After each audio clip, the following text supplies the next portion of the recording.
السلام عليكم مشاهدينا الكرام في هذا الخبر العاجل.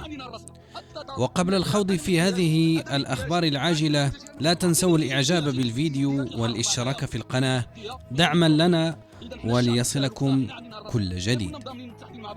فتشهد الأسواق المغربية خلال الأسابيع الأخيرة موجة في ارتفاع ملحوظ في أسعار الخضر واللحوم، مما أثار قلقا واسعا في صفوف المواطنين، خاصة مع استمرار الضغط على القدرة الشرائية للأسر.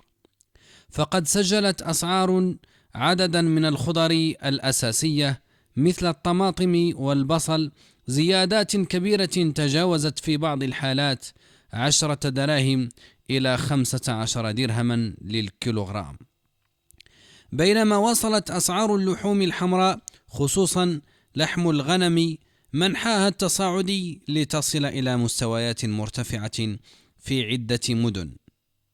ويعزو مهنيون هذا الارتفاع إلى عدة عوامل، من بينها قلة العرض وارتفاع تكاليف الإنتاج والنقل، إضافة إلى المضاربة والاختلالات في سلاسل التوزيع. في المقابل عبر عدد كبير من المغاربة عن استيائهم من هذا الغلاء، حيث اعتبروا أن الأسعار أصبحت تفوق قدرتهم الشرائية وحاجياتهم اليومية، خاصة مع تزامن لهذه الزيادات في المناسبات والأعياد. كما انتشرت على مواقع التواصل الاجتماعي موجة من الانتقادات والدعوات إلى تدخل الجهات المعنية لمراقبة الأسعار والحد من المضاربات.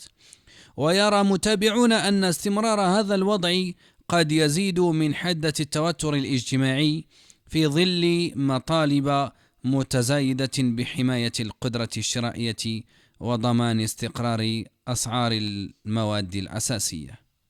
كان الله في عون الأسر المعوزة، وإلى أخبار قادمة.